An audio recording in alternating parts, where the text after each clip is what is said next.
Good morning students. आज हम science की क्लास 10th का सेकंड वीडियो पढ़ रहे हैं। फर्स्ट वीडियो आपने अच्छी तरीके से पढ़ लिया होगा और सेकंड वीडियो स्टार्ट करते हैं। देखिए, सेकंड वीडियो में सबसे पहले हम स्टार्ट कर रहे हैं बॉन्ड का, जिसका हम कई बार नाम ले चुके हैं। तो बॉन्ड मेनली 3 प्रकार के होते हैं, 3 टाइप्स होते हैं बॉन्ड के: सिंगल बॉन्ड, डबल बॉन्ड और ट्रिपल बॉन्ड। तो बॉन्ड है हमारा सिंगल बॉन्ड, यानी कहने का मीन्स कार्बन का कार्बन के साथ, तो सी है वो कैपिटल लेटर में है, उसे अपन बोलेंगे कार्बन। तो कार्बन का कार्बन के साथ सिंगल बॉन्ड बन रहा है, यानी एक ही बॉन्ड आपको दिखाई दे रहा है, तो वो सिंगल बॉन्ड होगा। डबल बॉन्ड में यहाँ पे कार्बन और कार्बन के बीच में डबल बॉन्ड आ जाएंगे। ट्रिपल बॉन्ड में कार्बन और कार्बन के बीच में ट्रिपल बॉन्ड आ जाएंगे। सिंगल बॉन्ड में सिंगल, डबल में डबल, ट्रिपल में ट्रिपल, इस प्रकार से व्यवस्थित हो जाएंगे, अरेंजमेंट हो जाएगा। कार्बन का कार्बन के साथ भी बॉन्ड बन सकता है, कार्बन का अदर के साथ भी बॉन्ड बन सकता है। इस प्रकार से जो बॉन्ड बनेंगे उनको हम बोलेंगे bond, single bond, double bond और ट्रिपल बॉन्ड। इसके बाद में 3 चीज़ें होती है: alkane, alkene, alkyne. Alkane, alkene, alkyne. Alkane को यदि आप तोड़ना चाहो, इसके बॉन्ड को तोड़ना चाहो, तो एल अलग हो जाएगा, एन अलग हो जाएगा। एल्कीन में इसको तोड़ो तो एल प्लस इन हो जाएगा। एल्काइन को यदि तोड़ो तो एल प्लस आइन हो जाएगा। देखिए, एल्केन, एल्केन मीन्स होता है कि जिसमें कार्बन कार्बन के बीच में सिंगल बॉन्ड बना हुआ हो। जैसे यहाँ पे देख सकते हो आप, एक कार्बन को आप जानते हो कि एक कार्बन की 4 वैलेंसीज होती है। ये कार्बन है, इस कार्बन की 1 valency, 2nd valency, 3rd valency और 4 वैलेंसी, यानी चारों तरफ से ये कार्बन दूसरे एटम्स को जोड़ सकता है। यहाँ पे आपको सभी जगह पूरी स्ट्रक्चर में आपको सिंगल बॉन्ड दिखाई दे रहे हैं, तो कहने का मीन्स है ये एल्केन है। जहाँ पर भी आपको सिंगल बॉन्ड नजर आए तो उसे आप मानोगे एल्केन। सेकंड देखिए, एल्कीन। एल्कीन को अपन ने थोड़ा डिसोसिएट किया तो एल प्लस इन हुआ। एल प्लस इन में जब आप देखेंगे कि यहाँ पे डबल बॉन्ड आएगा, एल्केन में सिंगल बॉन्ड आया था, तो एल्कीन में कहीं ना कहीं एक डबल बॉन्ड जरूर आएगा। देखिए, इस कार्बन और कार्बन के बीच में डबल बॉन्ड आ रहा है, तो डबल बॉन्ड आने का मीन्स हो गया ये एल्कीन है। एक डबल बॉन्ड आ गया और बाकी इसमें 4 सिंगल बॉन्ड दिखाई दे रहे हैं आपको, 1 2 3 4। ये 4 सिंगल बॉन्ड है, एक डबल बॉन्ड है। एक डबल बॉन्ड आते ही वो एल्कीन हो जाएगी। यदि सारे उसमें सिंगल बॉन्ड है तो वो एल्केन है, एक भी डबल बॉन्ड आ गया तो वो एल्कीन हो जाएगा। थर्ड देखिए, एल्काइन। एल्काइन को डिसोसिएट कीजिए, एल प्लस आइन, एल्काइन बन गया। कार्बन और कार्बन के बीच में क्या है? ट्रिपल बॉन्ड है। ट्रिपल बॉन्ड है, एक ट्रिपल बॉन्ड है और फर्स्ट सेकंड 2 सिंगल बॉन्ड है। इस प्रकार से इस स्ट्रक्चर में एक ट्रिपल बॉन्ड आ गया तो हम इसको बोलेंगे एल्काइन। इस प्रकार से एल्केन, एल्कीन और एल्काइन होते हैं। Alkane alk plus ane, alkene alk plus ene, alkyne alk plus yne. जब कार्बन कार्बन के बीच में सिंगल बॉन्ड रहेगा तब उसे एल्केन बोलेंगे। जब कार्बन कार्बन के बीच में डबल बॉन्ड रहेगा तब उसे एल्कीन बोलेंगे। और जब कार्बन कार्बन के बीच में ट्रिपल बॉन्ड रहेगा तब उसे एल्काइन बोलेंगे। नेक्स्ट है बॉन्ड एंगल। बॉन्ड एंगल देखिए, बॉन्ड एंगल मीन्स हमने किसी भी एटम का किसी भी दूसरे एटम के साथ या उसी एटम के साथ जब बॉन्ड बनाया तो उन जिससे जुड़ा हुआ, जिस एटम से वो जुड़ा हुआ है, उन दोनों के बीच में, उन दोनों के बीच में कितना एंगल बन रहा है उसे हम बोलते हैं बॉन्ड एंगल। डेफिनेशन पढ़ लेते हैं। The angle between 2 corresponding bonds is called bond angle. The angle between 2 corresponding bonds is called bond angle. इसे अपन एक एग्जांपल से समझते हैं। एग्जांपल देखिए, the bond angle in CH4। CH4 is methane. CH4 का नाम होता है मेथेन। देखेंगे कैसे होता है मेथेन नाम, IUPAC नाम में देखेंगे। CH4 is 10928 and the geometry of methane is a regular tetrahedron. Bond angle CH4 का जो कि मेथेन है, मेथेन का जो बॉन्ड एंगल होगा वो 10928 होगा और इसकी जियोमेट्री एक रेगुलर टेट्राहेड्रॉन होगी। देखिए, आप जानते हो, आप सभी जानते हो कि कार्बन 4 वैलेंसीज रखता है, अपने चारों तरफ 4 बॉन्ड को बना सकता है। तो आप देख रहे हो कार्बन H के साथ जुड़ा हुआ है H हाइड्रोजन, कार्बन 4 हाइड्रोजन के साथ जुड़ा हुआ है। आप जानते हो एक कार्बन 4 अदर एटम्स को जोड़ सकता है, तो यहाँ पे ये कार्बन हाइड्रोजन को जोड़ रहे हैं 1 2 3 4, 4 हाइड्रोजन जोड़ लिया, तो इस प्रकार से ये CH4 स्ट्रक्चर बन गई। अब देखिए यहाँ पे ये एक बॉन्ड बना हुआ है, दूसरा बॉन्ड यहाँ बना हुआ है, तो इन दोनों के जो बीच का जो एंगल होगा उसे बोलेंगे हम बॉन्ड एंगल।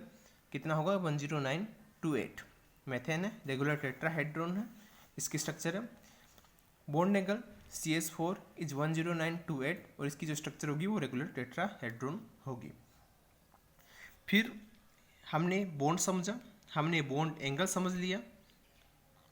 अब हम इसके बाद में क्लासिफिकेशन ऑफ हाइड्रोकार्बन समझेंगे। नेक्स्ट है classification of hydrocarbon. Classification of hydrocarbon में हाइड्रोकार्बन का एक्सप्लेन किया गया है। सबसे पहले देखते हैं हाइड्रोकार्बन क्या होते हैं। देखिए,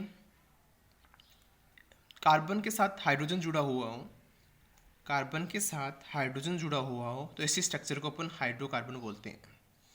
अब हाइड्रोकार्बन मेनली 2 टाइप्स के होते हैं, तो वो हाइड्रोकार्बन्स को हम देखते हैं। स्टार्ट करते हैं हाइड्रोकार्बन का क्लासिफिकेशन। हाइड्रोकार्बन के क्लासिफिकेशन के 2 टाइप्स हैं। फर्स्ट है long chain hydrocarbon. Long chain hydrocarbons, carbon है वो चेन बनाता है। कार्बन आप जानते हो 4 वैलेंसीज रखता है, जिसके कारण से वो अदर एटम्स को एक दूसरे से जोड़ सकता है। तो उसी प्रकार से एक से दूसरे की तरफ, दूसरे से तीसरे, तीसरे से चौथे की तरफ, इस प्रकार से कार्बन अपनी एक लंबी चेन बनाता है। उस प्रकार की यदि लॉन्ग चेन होगी तो एक टाइप वो हो जाएगा। इसका दूसरा टाइप होता है short chain hydrocarbon. Long chain और शॉर्ट चेन, शॉर्ट चेन में क्या होगा, शॉर्ट चेन बनेगी। लॉन्ग चेन का दूसरा नाम है एसाइक्लिक हाइड्रोकार्बन, तो उसी प्रकार से शॉर्ट चेन का नाम है साइक्लिक हाइड्रोकार्बन। इसी का लॉन्ग चेन का थर्ड नेम है एलिफेटिक कंपाउंड्स। शॉर्ट चेन का थर्ड नेम से रिंग कंपाउंड्स। रिंग कंपाउंड्स में रिंगनुमा स्ट्रक्चर बनेगी, जैसे इस प्रकार से आप देख सकते हो, ये रिंगनुमा स्ट्रक्चर है, एक रिंग बन रही है। कार्बन कार्बन आपको दिखाई दे रहे हैं, आपको यहाँ कार्बन दिखाई दे रहे हैं। कार्बन यहाँ पे जो सिंगल बॉन्ड बना रखा है, उन सिंगल बॉन्ड पे हाइड्रोजन जुड़ा हुआ है। जब ये हाइड्रोजन जुड़ेगा तभी हम इसको हाइड्रोकार्बन्स बोलेंगे। कार्बन के पास जितने भी बॉन्ड खाली रहते हैं, जितने भी वैलेंसीज खाली रहती हैं, उन सभी पर कार्बन के साथ हाइड्रोजन जुड़ा हुआ होता है। यदि कोई दूसरा एलिमेंट जुड़ा हुआ है तो ठीक है, यदि वहाँ पे खाली आपको ब्लैंक दिखाई दे रहा है तो वहाँ पर आपको हाइड्रोजन मानना है, हाइड्रोजन जोड़े रखना है। आगे क्लासिफिकेशन देखते हैं हम। लॉन्ग चेन हाइड्रोकार्बन्स के 2 टाइप्स हैं, सैचुरेटेड हाइड्रोकार्बन्स, अनसैचुरेटेड हाइड्रोकार्बन्स। देखिए, सैचुरेटेड और अनसैचुरेटेड में डिफरेंस देखिए। सैचुरेटेड मीन्स जब आपको कार्बन और कार्बन के बीच में, कार्बन और कार्बन के बीच में सिंगल बॉन्ड दिखाई दे, जब आपको कार्बन और कार्बन के बीच में सिंगल बॉन्ड दिखाई दे, तब आप उसको बोलोगे सैचुरेटेड हाइड्रोकार्बन्स। इसका देखिए एग्जाम्पल, सिंगल बॉन्ड के 2 एग्जाम्पल्स यहाँ पे दिखाए हैं, मेथेन और एथेन। आपने थोड़ी देर पहले पढ़ा था कि जब भी सिंगल बॉन्ड आएगा कार्बन कार्बन के बीच में तो लास्ट में क्या आएगा, एन आएगा, तो एन आ रहा है ये। मेथ और एथ ये एल्क नेम है, जो हम थोड़ी अगले ही लेसन में समझेंगे कि क्या होते हैं। अभी आप इतना याद रखें, सैचुरेटेड हाइड्रोकार्बन्स में सिंगल बॉन्ड्स पाया जाएगा, सिंगल बॉन्ड प्रेजेंट होगा। जब सिंगल बॉन्ड प्रेजेंट होगा कार्बन कार्बन के बीच, तो आप उसको बोलोगे सैचुरेटेड हाइड्रोकार्बन। नेक्स्ट देखिए unsaturated hydrocarbon. Unsaturated hydrocarbon means जहाँ पे सिंगल बॉन्ड तो हो ही हो सकता है, लेकिन उसके साथ डबल बॉन्ड, ट्रिपल बॉन्ड भी पाए जाए। डबल बॉन्ड और ट्रिपल बॉन्ड का पाया जाना ही अनसैचुरेटेड हाइड्रोकार्बन को रिप्रेजेंट करेगा। तो आपको अनसैचुरेटेड हाइड्रोकार्बन में सबसे पहले डबल बॉन्ड देखते हैं। डबल बॉन्ड आपने देखा था, तो डबल बॉन्ड में क्या था, एल्कीन था। तो यहाँ पे आपको देखिए इन दिखाई दे रहा है, मीन्स क्या है, एथीन प्रोपीन। एथ और प्रोप क्या है, एल्क नेम है, इन और इन क्या है, बॉन्ड नेम है। तो अनसैचुरेटेड हाइड्रोकार्बन्स में डबल बॉन्ड होगा तब हम उसे बोलेंगे unsaturated hydrocarbons. Next triple bond. Triple bond में क्या था, आयन था, एक एसिटिलीन एग्जाम्पल होगा, एक प्रोपाइन एग्जाम्पल होगा। इस प्रकार से जो हमारी लॉन्ग चेन हाइड्रोकार्बन्स हैं, लॉन्ग चेन हाइड्रोकार्बन्स के 2 टाइप्स हैं, saturated hydrocarbons, unsaturated hydrocarbons. Saturated hydrocarbons का एक टाइप है सिंगल बॉन्ड। अनसैचुरेटेड हाइड्रोकार्बन्स के 2 टाइप्स हैं, double bond, triple bond. Next देखते हैं हम short chain hydrocarbon means cyclic hydrocarbons. Cyclic नुमा स्ट्रक्चर हमें इस शॉर्ट चेन हाइड्रोकार्बन्स में पाई जाएगी। ये रिंग कंपाउंड्स भी होते हैं, एक रिंग नुमा स्ट्रक्चर बनाते हैं। यहाँ पे देखिए कार्बन कार्बन से जुड़ा हुआ है। यहाँ पे आपको 6 कार्बन्स दिखाई दे रहे हैं। 6 कार्बन्स पे आप जानते हो पर कार्बन की वैलेंसी 4 होती है। तो हम किसी एक पर्टिकुलर कार्बन को ले लेते हैं। इस कार्बन को हमने ले लिया। अब देखिए इसके पास 1 2 3 4 वैलेंसीज इसकी दिखाई दे रही है आपको। किसी अदर कार्बन को ले लीजिए, जैसे इस कार्बन को हमने लिया। इस कार्बन को देखिए, एक ऊपर की तरफ, एक इस तरफ और 2 इस तरफ। इस प्रकार से इसकी 4 वैलेंसीज बन रही है। पर कार्बन की 4 वैलेंसीज होगी।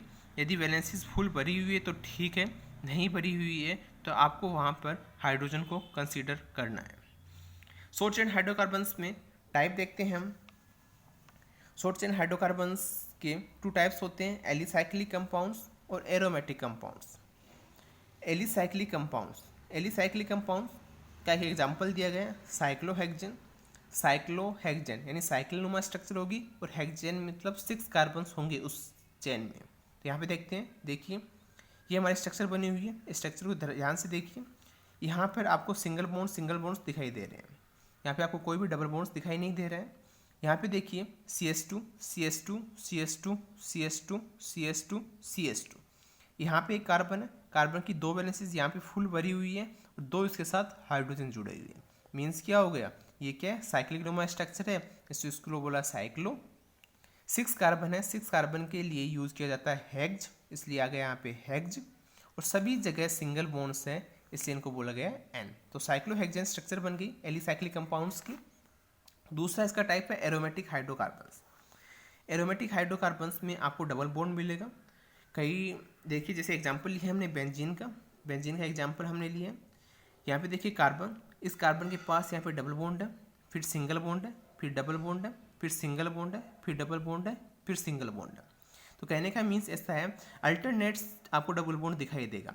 एक सिंगल बॉन्ड आएगा, उसके बाद डबल बॉन्ड आएगा। इस प्रकार से अल्टरनेट आपको बॉन्डिंग दिखाई देगी सिंगल बॉन्ड और डबल बॉन्ड की। यहाँ पे जब डबल बॉन्ड होगा तो यहाँ पे देखिए इस कार्बन की एक वैलेंसीज यहाँ पे भरी हुई है, दूसरी वैलेंसीज यहाँ पे भरी हुई है। तब 2 के बाद 2 बाकी रह गई, 2 पे यहाँ पे डबल बॉन्ड आ गया। तो यहाँ पे इस जगह कार्बन के पास एक ही हाइड्रोजन रहेगा, जबकि यहाँ पे कितने थे, कार्बन के पास 2 हाइड्रोजन थे। यहाँ पे सिंगल बॉन्ड था, इसलिए एक वैलेंसीज एक्स्ट्रा बच गई थी, इसलिए यहाँ पे S2 रहा है। यहाँ पर इस कार्बन के यहाँ पे डबल बॉन्ड बनाने से एक यहाँ 3 बॉन्ड हो गए।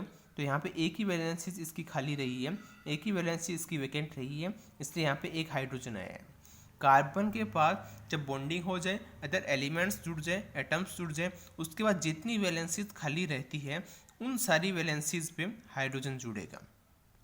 ध्यान रखें, कार्बन की वैलेंसीज आपको 4 ही रखनी है, 4 से ज़्यादा ये बॉन्ड नहीं बना सकता।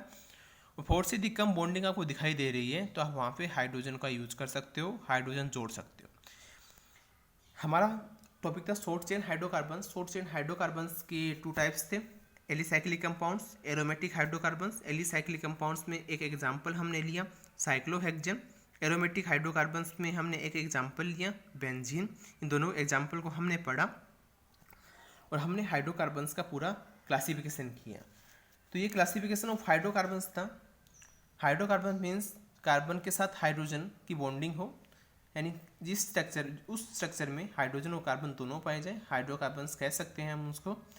हाइड्रोकार्बन्स ये जो क्लासिफिकेशन किया गया है और इससे पहले जो पेज पढ़ाया गया था, उन दोनों पेज को आप अपनी नोटबुक में डेटा सहित उतार लोगे और इसको रीड और राइट करोगे। जो भी कोई क्वेश्चन आपके बनते हैं वो आप टेक्स्ट में लिख के भेज सकते हो, या किसी भी पॉइंट्स में परेशानी आती है, किसी भी पॉइंट्स में प्रॉब्लम आ रही है तो आप उसको टेक्स्ट में लिख के भेज सकते हो। जितना भी 4 जैसे हमने फर्स्ट लेसन में पढ़ा था और जो सेकंड लेसन में पढ़ा था, आपको इस चैप्टर को स्टार्ट जब आप कर रहे हो तो आपको स्टार्टिंग से करनी है। कहने का मीन्स पहले फर्स्ट लेसन हमने पढ़ा था वो आपको पढ़ना है, पूरा रीड करना है, राइट करना है। उसके बाद इस सेकंड लेसन पे आना है, इस सेकंड लेसन को रीड करना है, राइट करना है। जैसे जैसे ये चैप्टर आगे बढ़ेगा, सारा कनेक्टेड चैप्टर है, तो आपको सारी चीज़ें ध्यान होनी चाहिए, तभी आप इस चैप्टर को आगे अच्छी तरीके से कर पाओगे। तो जो भी लेसन आते हैं उनको अच्छी तरीके से रीड करो और राइट करो। Thank you.